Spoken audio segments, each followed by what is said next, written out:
يا أيها الذين آمنوا كتب عليكم الصيام كما كتب على الذين من قبلكم لعلكم تتقون.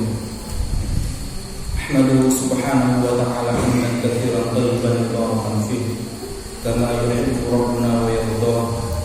وأصلي وأسلم على حبيبنا المصطفى ورسول المجتبى وخير الأنام والورى محمد بن عبد الله بلغ الرسالة وأدى الأمانة ونصح الأمة وجاهد في الله حق جهاده حتى أتاه من ربه اليقين.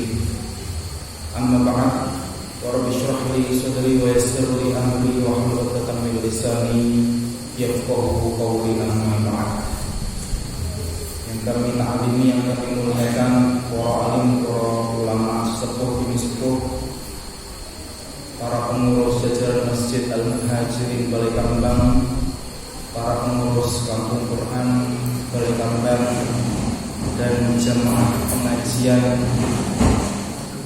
anyar soalnya kekok jemaah pengajian majelis hari Selasa malam Masjid Al-Muhajirin. Semoga Allah berikan kesehatan, keberkahan, ketentraman, dan Allah kumpulkan kita semua di surga. Bapak Ibu sekalian yang dirahmati Allah, insya Allah beberapa hari lagi kita akan menghadapi tamu agung Allah, yaitu bulan Ramadan, yang mana para ulama zaman dahulu menunggu dan berdoa untuk supaya bisa mendapatkan bulan suci ini.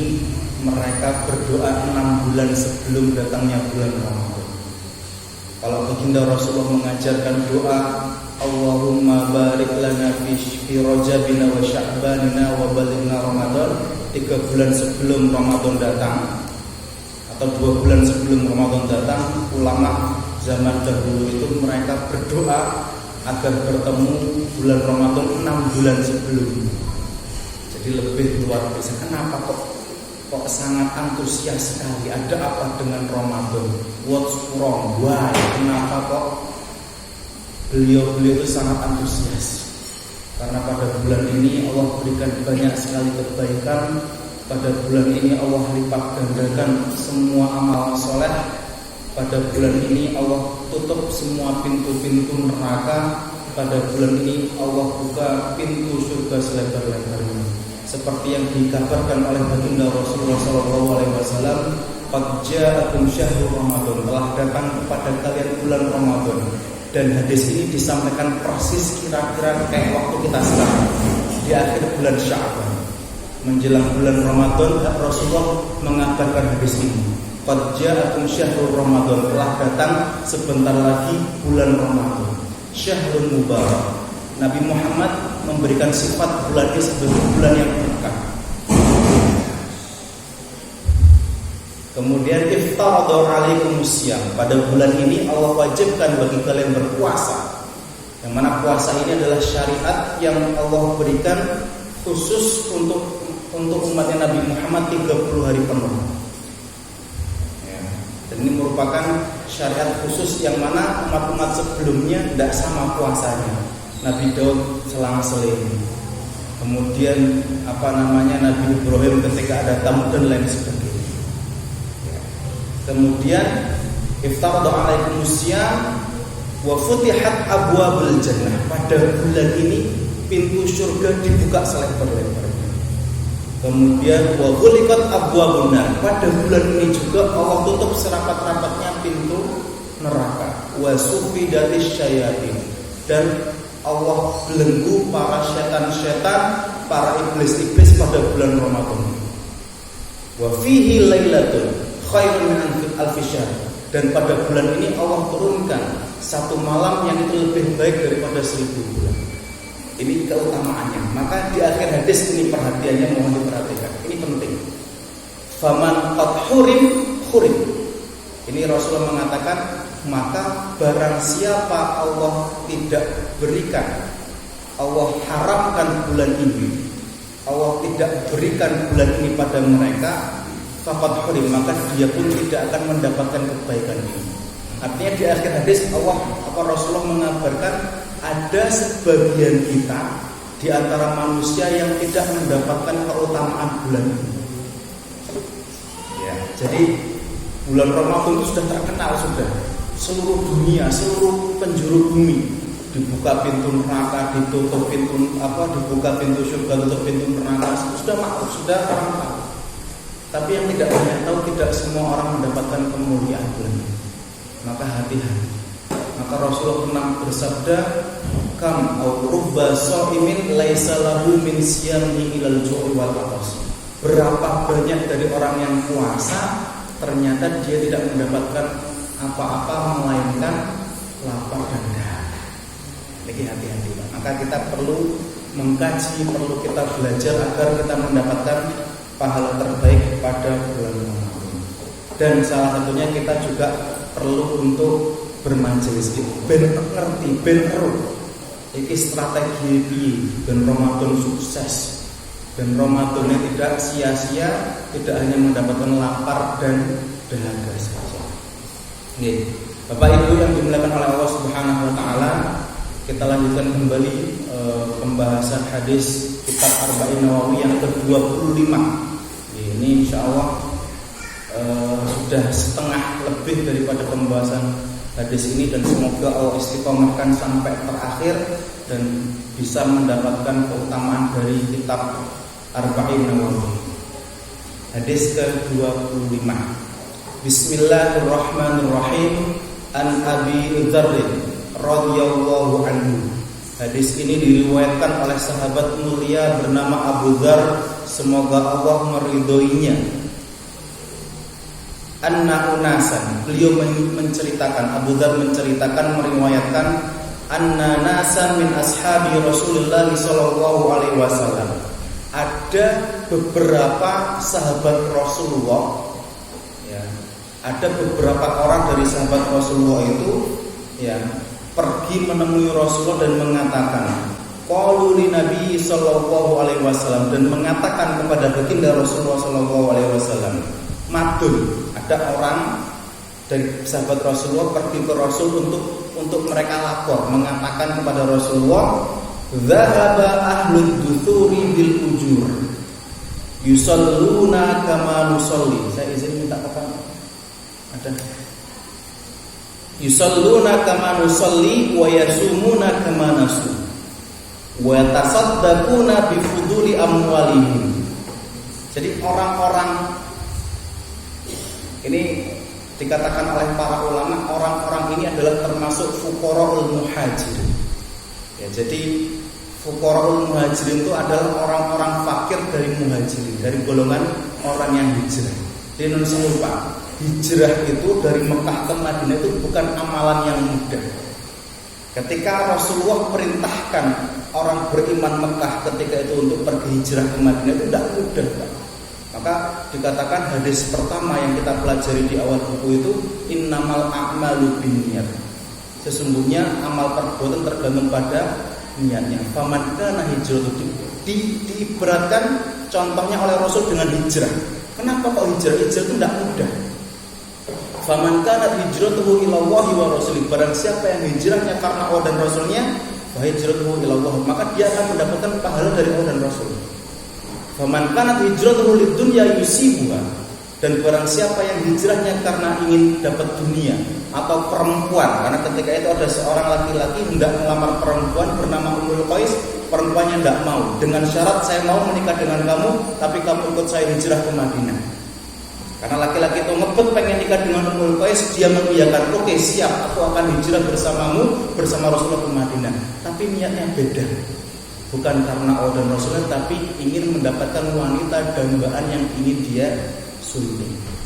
Akhirnya pergi ke Madinah, tapi dia hanya mendapatkan apa yang dia inginkan. Ya, hijrah itu amalan susah-susah, Pak. Ya, maka mungkin ini Masjid Al-Muhajirin ada historisnya. Wong-wong zaman biyen, mbok toko Jogja, mbok toko Sukoharjo, toko ndi mboten Semerak kula pernah dapat cerita hijrah ke tempat ini mungkin mendirikan masjid namanya Muhajirin, betul ya? Enggak tahu. Barangkali historisnya seperti itu. Karena tidak mudah, Pak. Orang hijrah ketika di Mekah ke Madinah itu mereka meninggalkan anak istrinya yang tidak beriman. Mereka meninggalkan ternaknya. Orang Arab itu kalau punya ternak, Pak, ribuan, Pak. Kalau punya unta itu ribuan, ratusan. Ditinggal semua, tidak mungkin dibawa. Karena ketika itu mereka dalam keadaan sembunyi-sembunyi hijrah. Mereka punya rumah ditinggal, Pak. Sehingga ketika pergi ke Mekah, ke Madinah, mereka dalam status kismin, Pak. Apa kismin? Miskin. Ya, kayak jenengan kengken transmigran teng dolek teng griya dhewe masih wong ndak duwe duit tapi duwe dulur akeh iki iso mangan, Pak. Ya napa mboten? Nggih jenengan teng balik kampung, teng kampung dhewe masih ndak duwe penggawean, ndak duwe bayaran, tapi dulure akeh dijadwal dina iki mangane nggone kulit. Gone iki ngeri pakde. Kesoke ning gone mbahe. Akeh dulure. Kalau orang nggak punya saudara, nggak tahu makan ke siapa. Ya, jadi tidak mudah.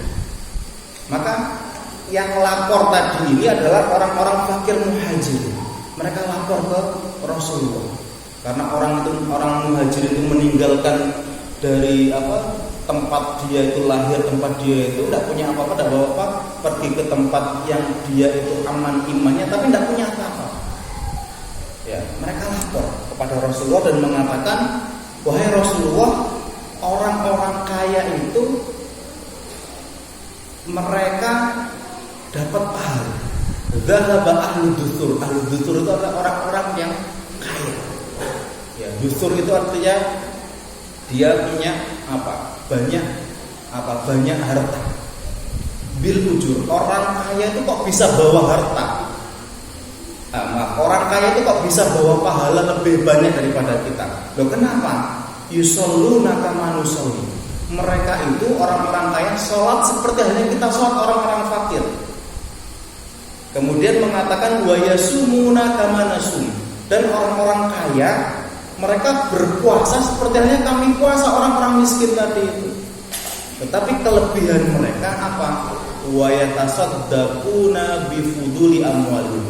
Tapi kelebihannya orang-orang ahlu dusur, orang kaya tadi itu, mereka bisa bersedekah dari harta lebihan konsumsi mereka sehari. Jadi dia makan habis, ada sisa bisa disedekahkan.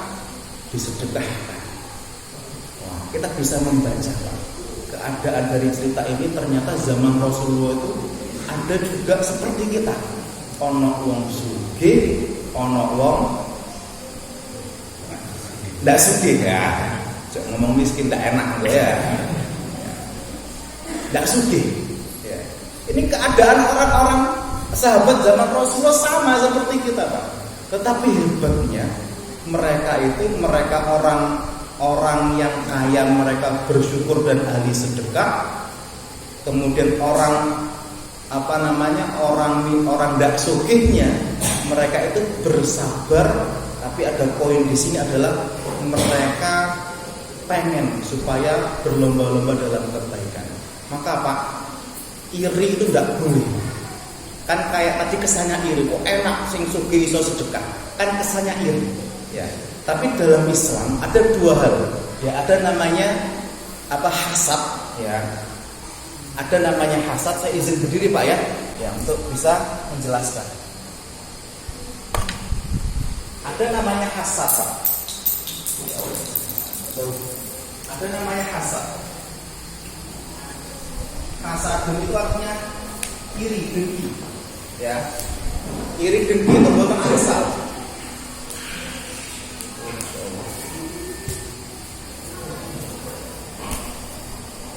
Iri dengki itu bukan asal, Pak.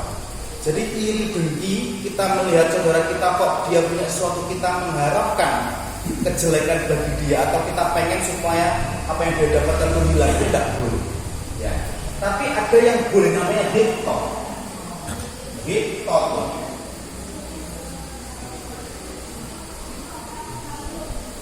Hiktotun itu artinya apa? Dia sama, sifatnya seperti iri, tapi irinya dalam kebaikan. Tidak mau kalah, Pak. Jadi orang-orang miskin orang-orang boten sugih di Ahlul Madinah ketika itu, mereka meskipun tidak punya uang, tidak punya harta, mereka pengen gimana caranya bisa sedekah seperti orang-orang yang punya harta. Ini namanya ghibthah. Maka Rasulullah mengatakan, la hasada illa fitnataini. Tidak ada kehasatan dalam dua hal. Pertama, rajulun atahu wa humalan wa yatasaddaquna fi ana al-laili wa atrafan nahar. Pertama, yaitu adalah orang yang Allah berikan harta. Orang Allah berikan kelebihan harta kepada dirinya, kemudian orang tersebut bersedekah pagi dan sore hari, sering bersedekah. Jadi ketika kita melihat orang kaya ahli sedekah, kemudian kita, aku akeh sedekah ini. Aku pengen punya harta banyak dan bisa sedekah. Itu tidak ada masalah. Ini namanya ghibthah.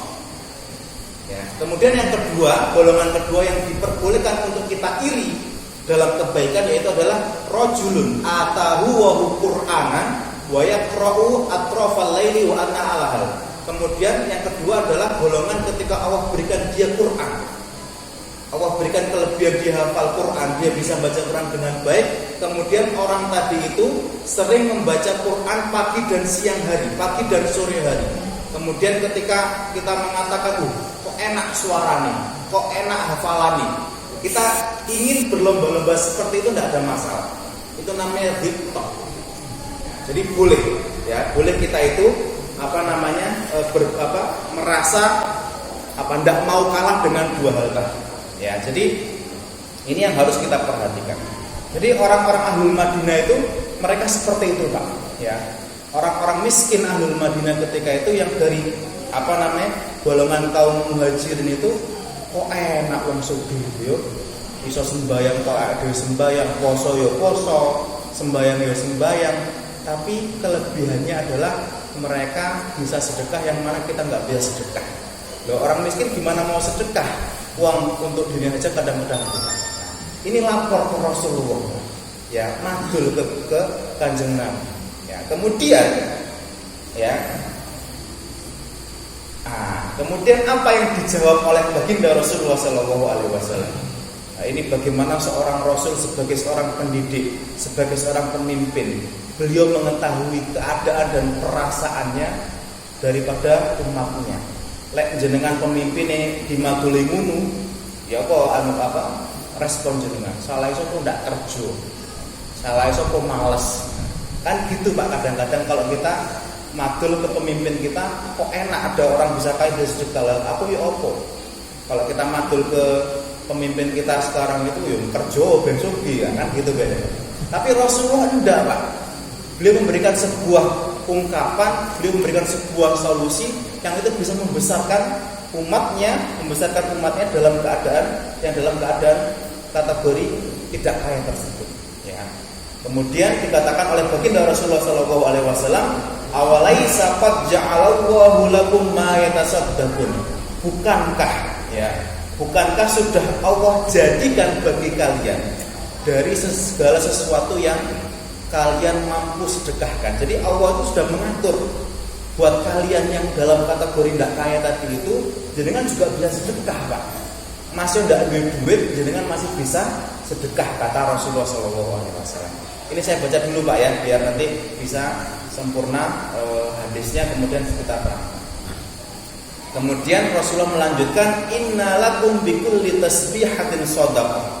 Sesungguhnya untuk kalian dari setiap tasbih, setiap ungkapan tasbih subhanallah, subhanallah, subhanallah, subhanallah, itu sedekatan, dihitung oleh Allah sebagai sedekah. Kita pernah bahas sedekah dulu, Pak, ya. Sedekah itu dari kata sedekah yasduqu, artinya kejujuran, Pak.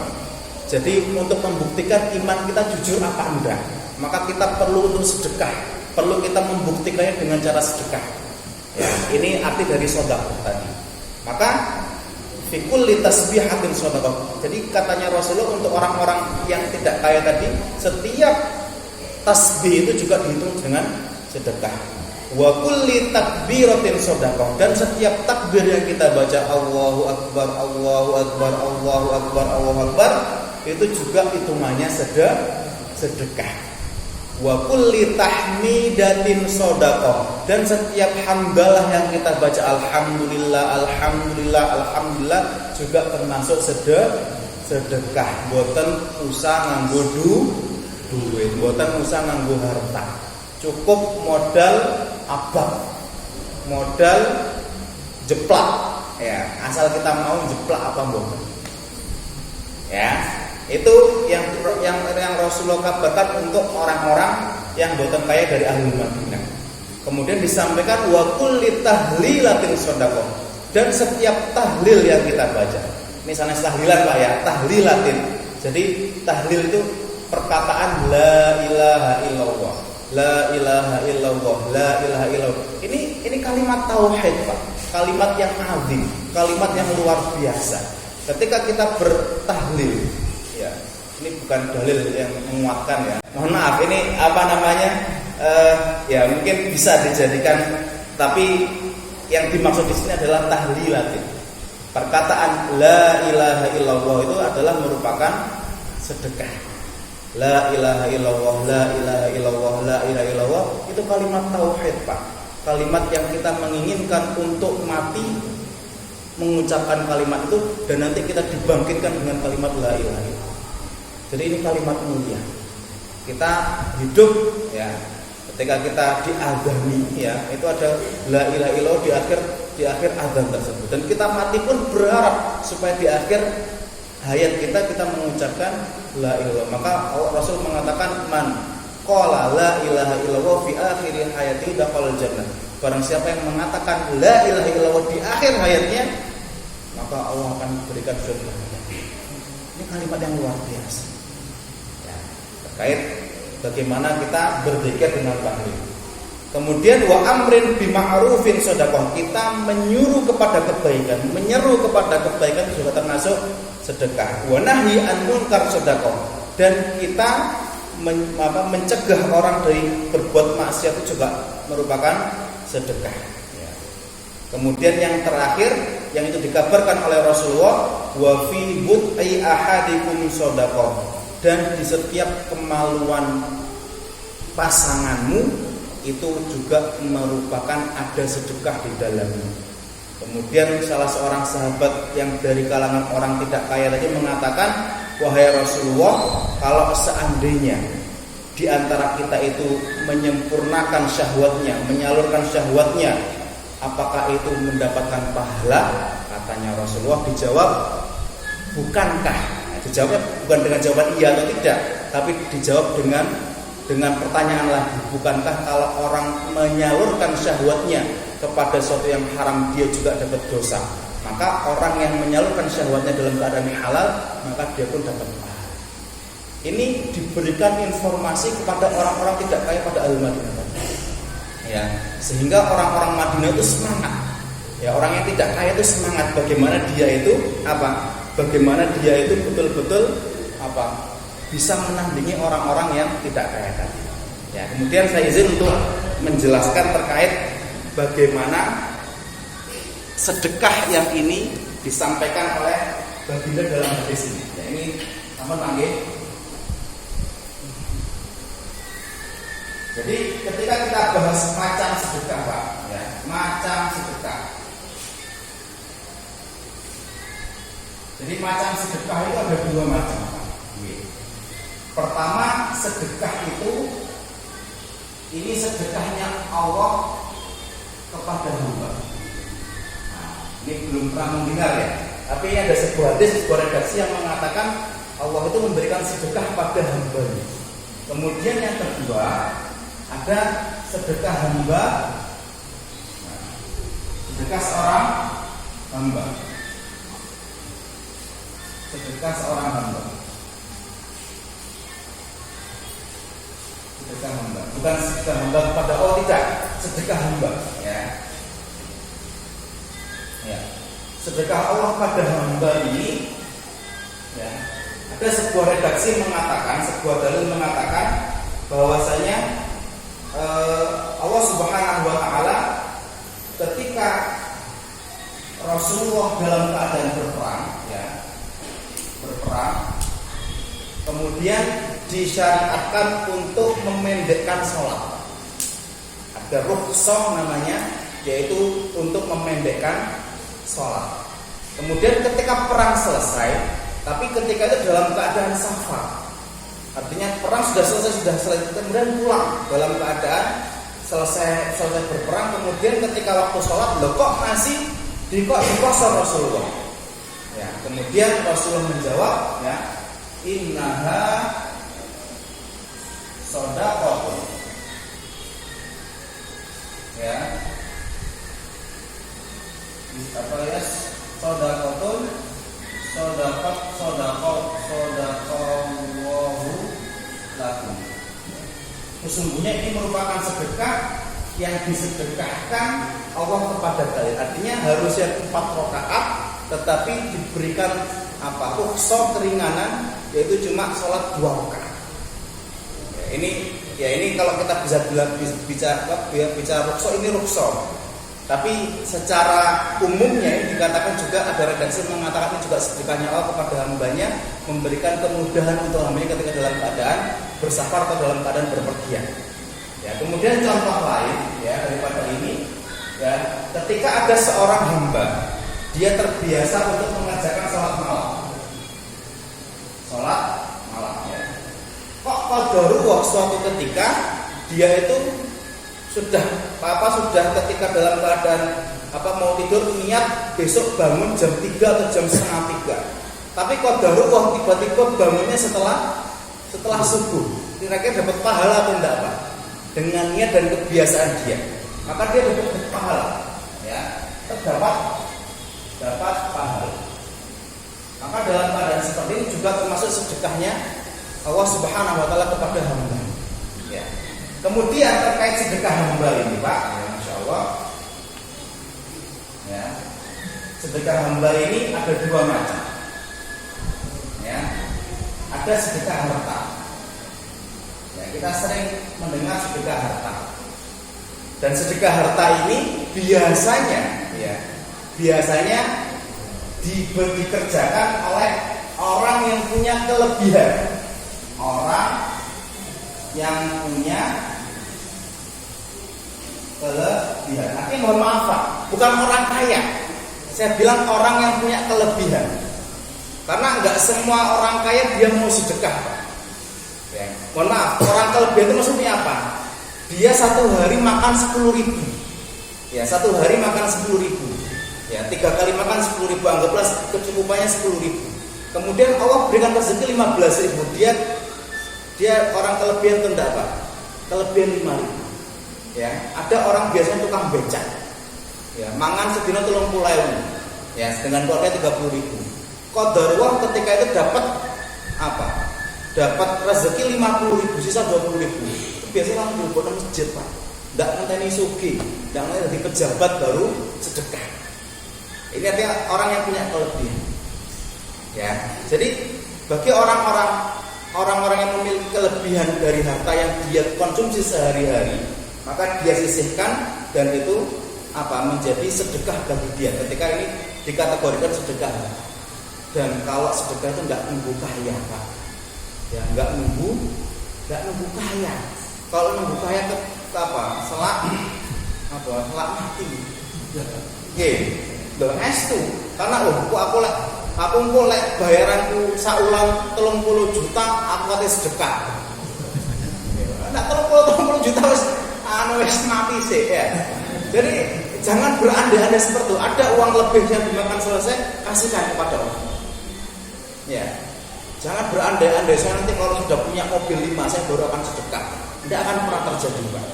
Apa yang jenengan punya, alhamdulillah jenengan konsumsi sehari dan keluarga, berikan sisanya kepada orang yang butuh. Ya. Nah, ini orang yang punya kelebihan. Nah, tapi bagi orang yang nggak punya kelebihan, mohon maaf, Pak, ya. Ngepres. Mangan sedino 30.000, olah ini 30. Ini tahu gimana caranya supaya mendapatkan kebaikan bagi orang yang punya kelebihan, Pak. Jadi dia ngepres, tidak punya dana untuk diberikan kepada orang lain. Tapi ketika dia bisa mendapatkan pahala yang sama daripada orang yang punya kelebihan tadi, gimana caranya? Ada yang tahu? Ada Ada yang tahu? Nggak duwe duit Pak, nggak duwe duit gawe sedekah, tapi dia bisa mendapatkan pahala yang sama daripada orang yang sedekah tadi punya kelebihan. Ada yang tahu gimana caranya? Caranya adalah menunjukkan orang yang punya uang ini kebaikan untuk bersedekah. Maka Rasulullah mengatakan, man dalla ala khairin falahu mithlu ajri fa'ilih. Barang siapa yang menunjukkan orang kebaikan, maka dia akan mendapatkan pahala yang serupa daripada orang yang dia tunjukkan, tanpa mengurangi sedikit pun pahala yang dia dapat daripada orang yang dia tunjukkan. Ya. Di masjid Pak, Kepala Takmir masjid ini punya program Pak. Ya. Program iftar puasa untuk 1.000 masyarakat setiap hari. Ini orang masjid tidak punya uang Pak. Masjid Muhajirin kasnya mempet Pak, ya, terbatas. Akhirnya beliau menunjukkan ke orang-orang, ayo gelema. Jadi pahala orang yang memberikan puasa itu sama pahalanya seperti orang yang berpuasa. Sama yang tidak puasa tapi ya sudah puasa Pak ya. Wah, oke, aku tidak puasa 30 dina wis sedekah ning Muhajirin ae. Sama ono 100 kok. Lumayan aku oleh pahala 100 tidak usah puasa. Ya, jangan berpikir seperti itu. Ya, jangan bisa dapat pahala lebih dengan sedekah. Maka takmir ini, pengurus-pengurus ini bisa menunjukkan kebaikan. Ayo kita memberikan pahala kebaikan untuk sedekah.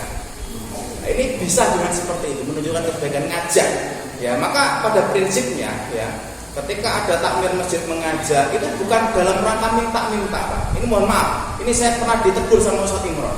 Ketika Ustaz Imron almarhum mengajak saya, ayo kita informasikan pembangunan ini yang kurang banyak. Ketika itu dananya yang dibutuhkan 4 miliar, baru terkumpul 20 juta. S2 bangunan SD niku 4 miliar 4,4, tapi baru punya uang 20 juta. Disuruh nge-share informasikan, gak tak isin aku jaluk-jaluk. Saya bilang kayak gitu. Loh, awakmu iki apa sih? Itu ndak jaluk. Awakmu iki ngejak, nginformasikan ngejak, perkara ndak gelem yo wis. Apa perintah dalam Al-Qur'an? Ustaz pernah menyebutkan khud min amwalihim shadaqatan tutahhiruhum wa tuzakkihim. Jadi ambil dari sebagian harta orang-orang yang punya harta itu, hanya sebagian saja untuk mensucikan dan membersihkan harta. Jadi kita menginformasikan, ngajak, ayo sedekah, ayo kita ngasih makan orang fakir miskin, ayo kita ngasih orang berbuka puasa, ngejak. Perkara jenengan ditolak, ini bagi para pengurus ya, tidak usah izin. Loh, Ustaz Imran itu ya bahasanya untuk kebaikan tidak punya, sudah izinnya sudah dihilangkan. Akhirnya saya pun juga diwariskan untuk tidak punya malu, untuk bukan tidak punya malu untuk tidak. Ini ngajak, ya, menyelamatkan harta. Jadi kalau seandainya ada konsep, oh ini jaluk, bukan jaluk, kita informasikan, kita tidak maksa, tidak belum ya wis. Gitu ya. Jadi bagi pengurus semua ini, ayo ya, ajak sebanyak-banyaknya orang untuk memberikan sebagian harta untuk kebaikan, sedekah. Ya, ini konsep pertama ya. Ini terkait harta. Kemudian ada yang non harta. Ya. Yang non harta, ya. Jadi sedekah ini disebutkan dalam hadis yang non harta. Yang non harta itu dibagi jadi dua, Pak. Ya. Ada yang manfaatnya untuk sendiri. Ya. Ada yang manfaatnya untuk orang lain. Nah, maka Rasulullah mengatakan kepada orang-orang fuqara'ul muhajirin, inna bikulli tasbihatin shadaqah. Jadi yang manfaatnya sendiri apa? Ketika kita berzikir tasbih, ya, itu juga termasuk sedekah. Ya. Jadi setiap tasbih yang diucapkan itu dikategorikan oleh Allah sebagai sedekah. Wa inna bikulli takbiratin shadaqah. Takbir kita, ya, takbir kita selama kita bertakbir Allahu Akbar dalam salat kita, dalam apapun keadaan kita, dikategorikan sedekah yang bermanfaat untuk kita sendiri. Oke? Kemudian yang ketiga, wa bikulli tahmidatin, hamdalah, Pak. Yang kita baca setiap hari, alhamdulillah juga termasuk sedekah. Tahlil yang kita baca setiap hari, ya, kalimat tauhid. Nah, ini malah yang luar biasa, Pak. Ya, kalimat tauhid itu adalah kalimat penimbang yang luar biasa. Yang ini bukan hanya sekedar diucapkan, tapi ketika dikerjakan luar biasa. Ini adalah yang menjadi tiket kita menuju surga. Ini ada sebuah hadis menceritakan ini. Sebentar Pak Zin untuk menyampaikan, ini hadis penting, Pak. Suatu ketika ada namanya hadis bitoh, hadis kartu, Pak. Ya, ketika itu ada seorang yang ketika di akhir dinampakkan segala dosanya. Ada 99 kategori dosa. hampir semuanya dosa Pak. Jadi dibukakan catatannya dia oleh malaikat dan semuanya ada dosanya. Ada dosanya. Kemudian ditanya sama Allah Subhanahu wa taala, apakah yang tercatat ini ada kesalahan? Barangkali malaikat paling enak itu Pak ya. Paling enak, ya rasanya enak, terus kemudian oleh pahala. Nah, dan itu tidak disadari bagi orang-orang yang dia terbiasa berbuat zina. Terus dia zina tidak merasakan nikmat. Kemudian ketika dikabarkan oleh Rasulullah terkait itu, ini terakhir poinnya, masya Allah, dikatakan, fakadzalika idza wada'aha fil haram. Itu ada lagi nggak terusannya hadisnya? Kemudian ketika orang tadi itu dikabarkan Rasulullah pulang, ya tiba-tiba dia datang lagi kepada Rasulullah. Rasulullah, ini gimana ini? Kok apa yang engkau kabarkan tadi dari tasbih, tahmid, tahlil, takbir tadi itu, kok orang kaya juga mengerjakan? Lah terus aku oleh apa? Nah ini betapa orang fakir muhajir itu juga merasa tidak mau kalah lagi. Kemudian Rasulullah sambil tersenyum menjawab, dzalika fadlullah yu'tihi may yasha. Itu adalah merupakan keutamaan Allah yang Allah berikan kepada setiap hamba yang dikehendaki. Lek bahasa itu ya wis, ya apa maneng wis koyo ngene takdir kan gitu, bahasanya kayak gitu. Tapi Allah menjawab dengan Rasulullah menjawab dengan dzalika fadlullah yu'tihi may yasha. Ini merupakan keutamaan Allah yang Allah berikan kepada orang kaya, yang orang kaya tersebut juga dalam kategori dia berlomba-lomba dalam kebaikan. Maka ini keadaan orang-orang fakir, orang-orang kaya di zaman Rasulullah dulu. Sama kayak kita. Kita pun juga kadang yang belangsa, tidak ada duit ya. Bodoh. Ada juga dalam kategori Allah memang berikan kemudahan dalam hartanya. Juga sama-sama ujian. Maka ketika orang kaya itu bisa bersyukur dengan kekayaannya dan dia terus bisa bersedekah, maka dia dapat kebaikan, dapat keutamaan yang Allah berikan. Dan sama bagi orang-orang yang tidak kaya tadi itu, ketika dia juga bersabar atas apa yang Allah berikan dari kefakirannya tadi itu, maka itu merupakan keutamaan yang Allah berikan bagi siapa yang dikehendaki. Karena tidak semua orang miskin itu bisa sabar. Maka ada perkataan mengatakan kadal fakru ayyakuna kufran. Banyak atau hampir di antara orang fakir itu dia bisa jadi kafir karena tidak banyak bersyukur. Pak, hati-hati. Ya. Mohon maaf Pak. Ya, ini kemarin kita dapat info di lokasi erupsi itu sudah banyak kristenisasi masuk. Yang sebelumnya di Tempur Sari di Lumajang itu sudah lebih dulu. Kenapa? Mereka diberi satu kardus Indomie Pak. Dikasih minyak, dikasih beras. Itu senjatanya orang-orang Nasrani itu dengan seperti itu. Maka hati-hati. Maka kefakiran itu itu nikmat Pak. Ya, ada nikmat yang kalau kita bisa sabar. Tapi kalau itu nggak bisa sabar dengan kefakiran tadi itu, hati-hati. Ini malah bisa jadi kufur. Malah bisa jadi dia tidak beragama Islam. Maka kita harus support ya. Maka orang-orang yang dalam kategori du'afa yatim itu bagi orang yang punya disupport Pak. Apalagi masjid ini ya. Masjid ini harus menjadi titik pusat peradaban kebaikan umat Islam dimanapun berada. Karena masjid di zaman Rasul itu fungsinya itu Pak. Sebagai baitul mal, yang nggak punya uang diberikan, yang nggak punya usaha dibantu. Itu masjid ketika zaman Rasul. Maka saya harapkan masjid itu juga jadi demikian fungsinya. Ya, jadi menghimpun dari harta orang-orang yang berkemampuan, kemudian didistribusikan kepada orang-orang yang membutuhkan. Ini harapan dan fungsi masjid yang dicontohkan oleh baginda Rasulullah SAW di zaman Nabi. Oke, barakallahu fikum ya.